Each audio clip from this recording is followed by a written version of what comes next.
Hello everyone, welcome to our channel Padhe India UPSC. My name is Prashant Chandra. कई सारे बच्चों में डाउट था, स्टूडेंट्स में डाउट था कि यूपीएससी प्रीलिम्स 2020 का पेपर कैसे अप्रोच करना है आपको। और मैंने आपको पहले वाली वीडियो में बताया कि मैं जब एग्ज़ाम आने वाला होगा तो मैं 1 मंथ अराउंड पहले मैं आपको बताऊंगा कि 2020 का पेपर जो आने वाला है, जो कि 4 अक्टूबर को है। और मैं एक बार बता दूं, पेपर होगा, ये डेफिनेटली ट्रू है, पेपर होगा, क्योंकि सारा अनलॉकडाउन 4 हो गया तो सारे पेपर होंगे ही होंगे, क्योंकि नीट और जेई का भी चालू हो चुका है। ठीक है, तो यूपीएससी प्रीलिम्स 2020 में तो जो बच्चे ये सोच रहे थे कि एग्ज़ाम कैंसिल हो जाएगा, तो अब नहीं होने वाला है, वो 4 अक्टूबर को होगा ही होगा। ओके, तो इस वीडियो में मैं आपको बताऊंगा how to approach for UPSC prelims 2020।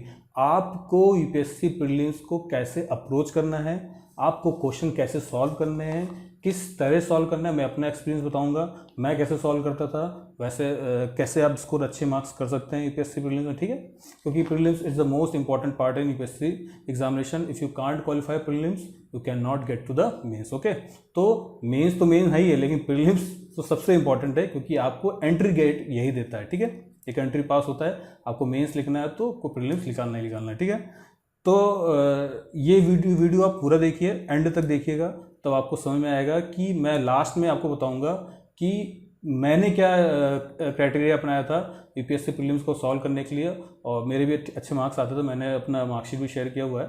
ठीक है, तो आप उसको देखेंगे, मैं अभी आगे बताऊंगा कि कैसे कैसे क्वेश्चंस को सॉल्व करना है। ठीक है, कुछ 10 स्टेप्स हैं नॉर्मल से। ठीक है, तो मैं आपको ये बताने वाला हूँ। ठीक है, तो स्टेप नंबर 1 है कि आपके पास अगर पेपर आता है, अगर आपके पास पेपर एग्जामिनर आकर आपको फटाफट पेपर सॉल्व करने नहीं लगना। ठीक है, मैं पहला स्टेप बता रहा हूँ। स्टेप नंबर 1 है कि आपको एक बार पूरा पेपर देख लेना है कि आपका पेपर प्रिंट है कि नहीं, क्योंकि कई बार ऐसा हो चुका है कि कई बच्चों को पेपर मिलता है बट वो इनकम्प्लीट पेपर होता है, उसमें पेपर छपे नहीं होते, क्वेश्चन छपे नहीं होते। ठीक है, प्रिंटेड नहीं होते। तो प्लीज आपको पेपर पहले देख लेना है, आप हड़बड़ाइए मत। कोई बच्चे एंजाइटी में घबराने लगते, तुरंत जाके करने लगे और सॉल्व करने लगे, बबल भरने लगे ओएमआर शीट में। ठीक है, ये गलती नहीं करनी है। आपको पहले पेपर का जो एक कोड रहता है वो आपका सही है कि नहीं, कि आपको वो देखना है। आपने बबल मार्क शुरुआत में जो इन्फॉर्मेशन मांगी जाती है वो सही किया कि नहीं किया, वो आपको देखना है। प्लस पहला पेपर 1 से लेकर 100 क्वेश्चन आपके पास प्रिंटेड पेज में है कि नहीं, वो देखना जरूरी है। ठीक है, इसमें हड़बड़ाना नहीं है। ठीक है, हालांकि देखिए, और ये आपका पहला फर्स्ट स्टेप है। ठीक है, सेकंड स्टेप में आपको क्या करना, देखिए आपको पता होगा कि जब आप यूपीएससी का क्वेश्चन खोलते हैं तो जो एक पहले पेज में इधर 3 क्वेश्चन होते हैं और राइट हैंड साइड में 3 क्वेश्चन, तो ऑलमोस्ट 6 क्वेश्चन रहते हैं हर पेज में। 6 क्वेश्चन, अगर मान लो पहला पेज में खोलता हूं तो 6 क्वेश्चन उसमें रहेंगे। ठीक है, तो स्टेप नंबर 2 क्या है, इसके बाद विच आपको मैंने स्टेप नंबर 1 बता दिया। स्टेप नंबर 2 क्या है, आपको धैर्य नहीं खोना यूपीएससी में। ठीक है, अगर मान लो आपको शुरुआत में ही आपको एक क्वेश्चन नहीं आ रहा, 2 क्वेश्चन नहीं आ रहा, 3 क्वेश्चन, इवन चलिए 2 पेज के मतलब 12 क्वेश्चन नहीं आते हैं, तो परेशान मत होइएगा। ये मेरे साथ भी हुआ था, बहुत सारे जो ऑलरेडी सिलेक्टेड कैंडिडेट हैं उनके साथ भी ये हो चुका है कि उनको शुरुआत पेज में नहीं आते हैं क्वेश्चन। तो इससे आप प्लीज परेशान मत होइएगा। हो सकता है कि लास्ट में जो पेपर है उस सीरीज का पहला आपने यूपीएससी ने कठिन क्वेश्चन दिए होंगे, लास्ट में वो इजी क्वेश्चन मैं बताऊंगा आपको कि इजी क्वेश्चन को पहले कैसे करना है, वो भी मैं आपको बताऊंगा। ठीक है, तो डोंट गेट डिसहार्टेंड। ओके, आपको परेशानी नहीं लेनी है। आपको जैसे ही पेपर मिले, आप उसको नहीं आता, धीरे धीरे क्वेश्चन लगाइए। नहीं आ रहा है तो उसमें घबराइए मत। अगर इवन 2 पेज में नहीं आ रहा है, 110% अगर आपने अच्छे से तैयारी की, आपको तीसरे पेज से क्वेश्चन आने लगेगा, आप लगा सकते हैं। ठीक है, तो ये मत समझिएगा कि अगर आपको शुरुआत में 2 पेज नहीं आ रहे हैं तो आपको सिलेक्शन नहीं होगा, अब मेरा क्या होगा, ये सब फीलिंग्स वहां नहीं लानी है। आपको एकदम जो है विदाउट प्रेशर आपको एग्जाम देना है। ठीक है, अब मैं तीसरे स्टेप में आता हूं, स्टेप नंबर 3। देखिए, एक पेपर जो होता है वो करीब 2 घंटे का होता है। ठीक है, 120 मिनट का होता है। तो मान लीजिए अगर 100 क्वेश्चन होते हैं, 100 क्वेश्चन आते हैं यूपीएससी में, राइट, तो अगर 100 क्वेश्चन है तो मैं 20 मिनट को अलग रख रहा हूं, सिर्फ आपके पास 100 मिनट, ये आप मान के चलिए। ठीक है, 100 मिनट में इसलिए बोल रहा हूं क्योंकि पेपर मिलता है, फिर एक ओमार शीट मिलती है, फिर पेपर में आपको नाम वगैरह रोल नंबर भरने पड़ते हैं। ठीक है, फिर ओमार शीट में आपको बबल भरना होता है, फिर जो वहां पे टीचर होते हैं, जो इंचार्ज होते हैं, वो आपके पास लाते हैं, आपका देखते हैं, आई कार्ड वगैरह देखते हैं, उसमें टाइम वेस्ट होता है। ठीक है, बबल भरने में आपका टाइम वेस्ट होता है, कम से कम एक बबल भरने में आपका 4-5 सेकंड जाता ही जाता है मिनिमम। ठीक है, तो इसका मैंने 20 मिनट जो है वो अलग निकाल दिया है। इसका मतलब आपके पास कितने मिनट बचे हैं? 100 मिनट बचे हैं, राइट। उन 100 मिनट मतलब कि आपके पास 1 मिनट में आपको एक क्वेश्चन करना है, ठीक है। तो ये ध्यान में रखिएगा, क्योंकि कई लोगों का मैंने सुना भी है, हालांकि यूपीएससी में आज तक ऐसा मैंने फील नहीं किया कि पेपर किसी का छूट जाए, ठीक है, क्योंकि most of the question UPSC में आते ही नहीं किसी को, ठीक है, कठिन क्वेश्चन जो होते हैं। तो लेकिन कभी कभी पेपर लेंदी होता है, छूट जाता है, जैसे पिछली बार का लेंदी पेपर था, उसके पहले भी 2017 का लेंदी था, ठीक है। तो ये पेपर ऐसे हैं जो छूट सकते हैं, ठीक है। आपको 1 मिनट में एक क्वेश्चन करने की आदत डालनी है। ये आदत तभी पड़ेगी आपको जब आप घर में प्रैक्टिस खूब करेंगे, खूब आई मीन उसी लेवल की प्रैक्टिस करेंगे। अगर 9 से 9:30 से या तो 11:30 पेपर है सुबह, तो आपको उसी समय उठना है, आपको 2 घंटे इसी तरह सिमुलेशन करना है, आपको घर में या तो किसी कोचिंग में, ठीक है। तो 20 मिनट मैंने बताया कि बबल भरने में और एक्स्ट्रा थिंग्स में चले जाते हैं, तो आपके पास 100 मिनट है, ये आप मान चलेगा 1 मिनट में आपको एक क्वेश्चन करना है, ठीक है। स्टेप नंबर 3 में मैं आपको बता रहा हूं कि कोई बड़ा क्वेश्चन जो होगा, ऑप्शन 1 A 1 2 3 4 दिया हुआ है, ठीक है। तो 4 ऑप्शन कभी कभी पैसे बड़े बड़े दे देता है, और उसमें option A is correct, option A and B है करेक्ट, ठीक है, कि A B C D all the correct, ऐसा क्वेश्चन पूछेगा। तो हो सकता है उसमें इतने ज़्यादा आपको क्वेश्चन आपको कठिन लगे, इतना कॉम्प्लेक्स लगे, आपको समझ ना आए, और उसमें बहुत ज़्यादा टाइम वेस्ट हो। प्लीज़ उस क्वेश्चन को छोड़ दीजिए वहीं पे। सारे बच्चे जो होते हैं, आधे जो बच्चे इसमें होते हैं उसी में फंसते रह जाते हैं, और यूपीएससी आपको यही टेस्ट कर रहा है, आपको यही टेस्ट कर रहा है, आपका प्रेजेंस ऑफ माइंड कैसा है वहाँ पे। आप ये मत सोचिए कि ये क्वेश्चन नहीं लगाया तो मैं आगे नहीं लगाऊंगा, मेरा सिलेक्शन, ये मत सोचिए। बड़े क्वेश्चन आपको नहीं आ रहे हैं, आप तुरंत उसको छोड़ दिए, तुरंत ऑन द स्पॉट छोड़ दीजिए, उसके पीछे प्लीज टाइम वेस्ट मत करिए। आप कई बच्चे उस क्वेश्चन के पीछे 10-10 मिनट लगा देते हैं, और वो क्वेश्चन एंड में वो गलत ही होता है, ठीक है। तो प्लीज आप उसको सॉल्व मत करिए अगर नहीं आता है तो आपको, ठीक है, जो बड़े क्वेश्चन है। अब हम आते हैं स्टेप नंबर 4 पे, ठीक है। और हालांकि मैं स्टेप नंबर 4 पे ये पहले बता दूं कि यूपीएससी में काफी टाइम मिलता है, लेकिन कई बार यूपीएससी ऐसा क्वेश्चन पूछ लेता है जो जिसके लिए टाइम कम पड़ जाता है। मैंने स्टेप नंबर 3 इसीलिए बताया, ठीक है। स्टेप नंबर 4 है, पहले आपको वो क्वेश्चन करने हैं जो फैक्चुअल होते हैं, जो सिंगल लाइनर है, ठीक है। कि सपोज करो this is this sometimes seen in the news is related to which of the following. तो 4 ऑप्शन दिए, बहुत इजी क्वेश्चन है, आपको तुरंत फट से। मान लीजिए CRISPR-Cas9 एक क्वेश्चन आया कि CRISPR-Cas9 is related to what, option आ गया, ऑप्शन ए आ गया, आपका जीन एडिटिंग है, ठीक है, डीएनए एडिटिंग, जो भी है, ठीक है। तो आपको पता होगा, तुरंत आपने ऑप्शन देगा, तुरंत मार दी। तो ये फैक्चुअल चीजें जो है वो क्वेश्चन आपके पहले हो जाएंगे, उसको आपको पहले कर लेना है। इसमें मत सोचिए कि आपको लाइन वाइज चलना है, अगर आपको नहीं आता उसके क्वेश्चन बढ़ाइए, नहीं आ रहा है बढ़ाइए, जो अगर एक भी क्वेश्चन फैक्चुअल आपका तुरंत लगाइए उसमें। तो स्मॉल क्वेश्चन, फैक्चुअल क्वेश्चन वो आपको पहले कर लेने हैं। कई बच्चे ये मिस्टेक करते हैं, आपको नहीं करनी है, ठीक है। अच्छा, मोस्ट इंपॉर्टेंट स्टेप है स्टेप नंबर 5, जो मैं 5वां स्टेप आपको बताने जा रहा हूं। ये सबसे इंपॉर्टेंट स्टेप है। इस स्टेप में क्या है, कई बच्चे क्या करते हैं कि पहला पूरा पेपर लगा लेंगे, पहला इवन वो कंप्लीट भी कर लेते हैं पेपर, मैंने देखा है अपनी आंखों से, वो पेपर तो कंप्लीट कर लेते हैं, लेकिन उनका आधा टाइम बबल भरने में चला जाता है। और जैसे वो बबल भरना चालू करते हैं, लास्ट रिंग बेल हो जाती है, उनका आधा पेपर छूट जाता है। ये गलती मत करिएगा। जो क्वेश्चन आपको पूरे पता है, आप एकदम श्योर एंड शॉर्ट हैं, उसी समय आपको बबल भरना है। अगर क्वेश्चन नंबर 5 है तो ओमार शीट में क्वेश्चन नंबर 5 अगर डी ऑप्शन है तो आपको डी फिल कर लेना है। उसके लिए वेट नहीं करना है कि जब मैं लास्ट के 10 मिनट दे दूंगा भरने का, ये मत करिएगा। ये करेंगे तो आपका पेपर छूटेगा ही छूटेगा, मैं लिख के दे रहा हूं, ठीक है। ये नहीं करना है, आपको उसी समय बबल भरना है, ठीक है। ओमार में बबल भरते हैं। और हाँ, ब्लैक पेन यूज करना होता है, ब्लू पेन से मत भरिएगा। कई सारे गधे बच्चे ऐसे भी होते हैं, ब्लू से भर देते हैं, ठीक है। मोस्टली ब्लैक से भरते हैं, ठीक है। तो ये मैंने आपको बता दिया स्टेप नंबर 5, ठीक है।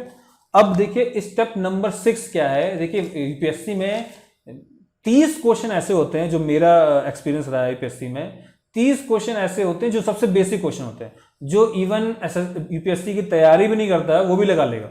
इवन जो एसएससी की तैयारी करते हैं, बैंक पीओ की तैयारी करते हैं, वो भी लगा सकते हैं, वो भी क्योंकि जीएस पढ़ते हैं, राइट, तो वो भी लगा सकते हैं। तो 30 क्वेश्चन है जो यूपीएससी में जिन बच्चों को सिलेक्शन लेना है, वो 30 क्वेश्चन या तो वो स्टैटिक के हों या तो करंट के, आपके गलत नहीं होने चाहिए। आप अगर पेपर लगाते होंगे आपको खुद ही समझ में आएगा कि 30 से 40 क्वेश्चन ऐसे होते हैं जो आपको पूरे आते हैं। 25 से 30 मैक्सिमम, किसी के 25 सही होते हैं, किसी के 30 सही होते हैं, जिनको शोर शॉर्ट आपको आंसर पता ही पता है, वो आपको पहले लगा लेना है, ठीक है। 25 से 30 क्वेश्चन और आपको सही करना ही करना। अगर ये इनमें से आपका गलत हुआ तो आपके चांसेस वहीं डिमिनिश हो जाते हैं सिलेक्शन लेने के। प्रीलिम्स में बात कर रहा हूं, ठीक, कट ऑफ मार्क्स आपका नहीं निकलेगा। तो 30 क्वेश्चन है वो आपको बिल्कुल बेसिक क्वेश्चन होता है, यूपीएससी पूछता है, जैसे आर्टिकल 21 क्या है, आर्टिकल 19 क्या है, ये और प्रियम्बल के बारे में पूछेगा, डीपीएसपी के बारे में पूछेगा, जो एकदम बेसिक है, जस्टिसेबल है नॉन जस्टिसेबल है, ये ऐसा क्वेश्चन यूपीएससी पूछ लेता है। तो सबसे बेसिक क्वेश्चन वो पूछेगा, आपको करना ही करना, राइट। अच्छा, स्टेप नंबर 7 में आते हैं हम लोग, ठीक है। स्टेप नंबर, अब बचे कितने, मान लीजिए किसी के 30 आसान लगे तो उसके लिए 70 बचे, किसी के लिए 40 आसान लगे उसके लिए 60 बचे, ठीक है। 30, 20, 40 ऐसे क्वेश्चन रहते हैं इन 70 क्वेश्चन में से, जो कि हर बच्चा मतलब कि option A B C D में कंफ्यूज होता है। वो 2 तो एलिमिनेट कर लेता है, लेकिन या तो 2 एलिमिनेट नहीं कर पाता या 3 एलिमिनेट कर लेता है, 1 नहीं कर पाता यार कि हाँ ये सही होगा कि नहीं होगा, ठीक है। तो मोस्टली बच्चे 2 एलिमिनेशन में फंस जाते हैं। वो भी आपको करना है, बट नॉट अंधीबाजी, आपको कैलकुलेटेड गेस मानना है, ठीक है। कैलकुलेटेड गेस वो होता है कि आपने इसके बारे में पढ़ा है बट आपको याद नहीं है, हाँ ये लगता है कि हाँ आपने कहीं पढ़ा है, ये माइंड में चल रहा है, जो फर्स्ट गट फीलिंग आती है तो वही आपको लगाना, याद रखिएगा। वरना अगर ये क्वेश्चन नहीं लगाएंगे आपका सिलेक्शन नहीं होगा, ये मैं लिख के दे रहा हूं, ठीक है। तो 30, 20, 40 इन रेशियो में ऐसे क्वेश्चंस होते हैं जिनमें बच्चे ऑप्शन 1, 2, 3, 4 में फंसते हैं। वो आपको सॉल्व करना है, यहां पे आपको रिस्क लेना है। रिस्क लेने का मतलब ये है आपको अंधी नहीं माननी है, आपको कैलकुलेटेड गेस करना है, ठीक है। और मैं आपको बता दूं, यूपीएससी में सिलेक्शन लेना है तो आपको रिस्क लेना ही लेना पड़ेगा। देखिए कई बच्चे होते हैं जो ज़्यादा क्वेश्चन लगाते हैं तो उनका भी सिलेक्शन होता है।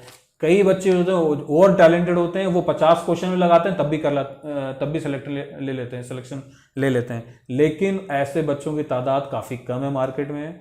तो आपको फ्रंट फुट पे ही खेलना, आप क्रिकेट खेलते होंगे तो बैक फुट और फ्रंट फुट होता है, तो फ्रंट फुट पे ही खेलना है, आपको आगे बढ़ के खेलना है इन 30-40 क्वेश्चन में। इसमें आपको नहीं छोड़ना है, ये करना ही करना है, ठीक है।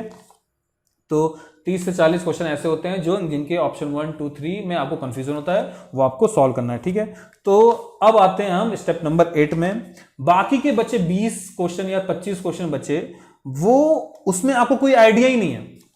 मतलब कि ऐसा क्वेश्चन होता है आपका आइडिया ही नहीं है, आपने नाम तो सुना हुआ है लेकिन आपको याद ही नहीं आ रहा है, उसमें से 3 से ज्यादा ऑप्शन आप एलिमिनेट नहीं कर पा रहे। उनमें से भी आपको हाफ क्वेश्चंस करने ही करने हैं। ये मैं एक्सपीरियंस के साथ कह रहा हूं, अगर आप नहीं करेंगे आपको वैसे भी सिलेक्शन नहीं होना है। अगर आप 50% से कम करके आएंगे वैसे भी आपका नहीं होना है। तो मैं इसलिए कह रहा हूं कि आपको 90+ क्वेश्चंस लगाने ही लगाने यूपीएससी में। अगर आपने 90+ क्वेश्चन नहीं लगाए हैं तो 80% बच्चे जो है वो क्वालिफाई नहीं कर पाएंगे, मैं आपको बता रहा हूं। तो आपको 90+ क्वेश्चंस लगाने यूपीएससी में। आप गलत होने का मत डरिए, क्योंकि अगर हाँ अंधी मारने को नहीं बोल रहा हूं मैं कि ये भगवान का नाम लिया ABOCD मार दिया, BBB मार के चला, वो नहीं करना आपको, ठीक है।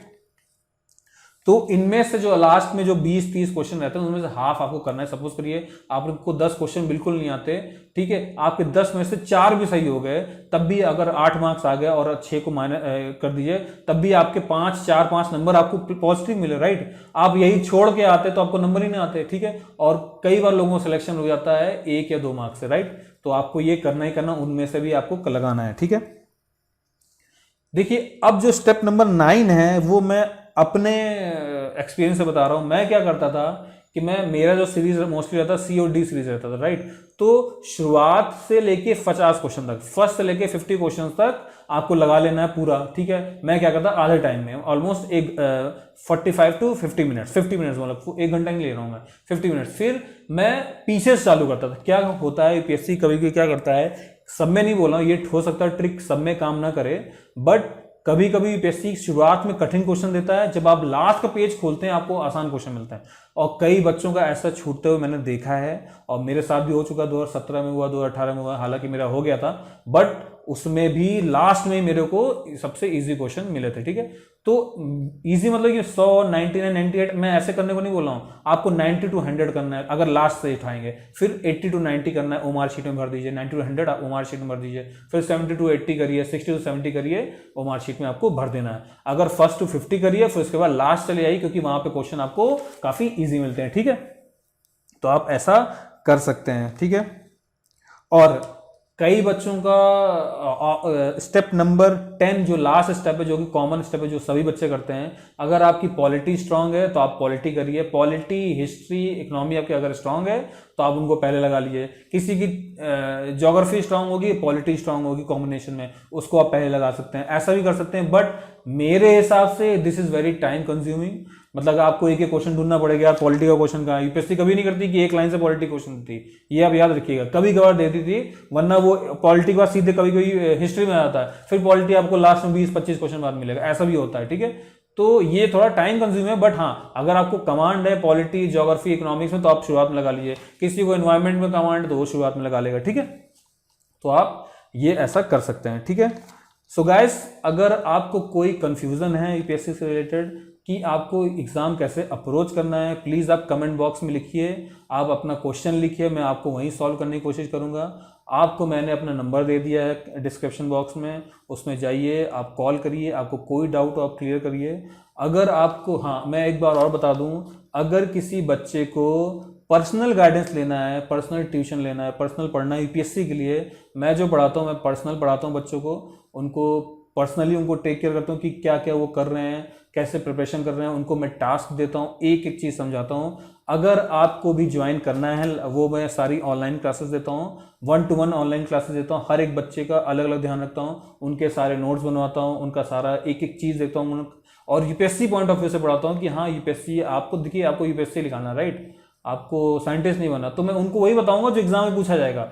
कई सारी कोचिंग पढ़ाती तो, लेकिन वो नहीं बताती कि एग्जाम में क्या आने वाला, वो घुमाते रहते हैं और बच्चे उसी में घूमते रहते हैं और उनका एंड हो जाता है, वो नहीं निकाल पाते हैं, ठीक है। तो मैं आपको साथ ऐसा नहीं करूंगा। अगर आपको ज्वाइन करना है तो आप लाइव क्लासेस ज्वाइन कर सकते हैं मेरे साथ, आप मेरे नंबर पे कांटेक्ट करिए, मैं आपको कॉल बैक करूंगा।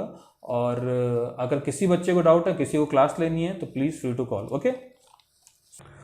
आपको मैं बता देता हूँ कि हम लोग एक सीसाइड की भी सीरीज चालू कर रहे हैं, और उसमें आपको एक सारे मल्टीप्लिकेशन ट्रिक्स से लेके हर चीज़ बताएंगे, और aptitude, quantitative aptitude, reasoning, comprehension, syllogism, जितने भी आपको सीसाइड में कवर होते हैं, या तो एसएससी के लिए भी होते हैं, बैंक पीओ के लिए भी होते हैं, रेलवेज में भी काम आते हैं, और सीएचएसएल, जो सारे एग्जाम्स होते हैं जहाँ पे आपको फास्ट वे में कैलकुलेशन करना होता है, हम लोग एक नई सीरीज चालू कर रहे हैं, बाय मिस्टर संदीप, वो बना रहे हैं, और प्लीज़ उसको जाके देखिए आप, जो सारे एग्जाम्स के लिए आपको काम आएगा, उसको देखिए, उसको ज़्यादा से ज़्यादा शेयर करिए आप, और उसमें आप देखेंगे तो आपको समझ में आएगा कि आपको एक सेकंड में आपको माइंड में कैसे कैलकुलेट करना है, उसमें सब कुछ बताया जाएगा, हर एक एक चीज़ बताएंगे, ठीक है। Please subscribe our channel, please उसको शेयर करिए, फॉरवर्ड करिए, ताकि हम लोग और अच्छे से ग्रो कर सकें, ओके।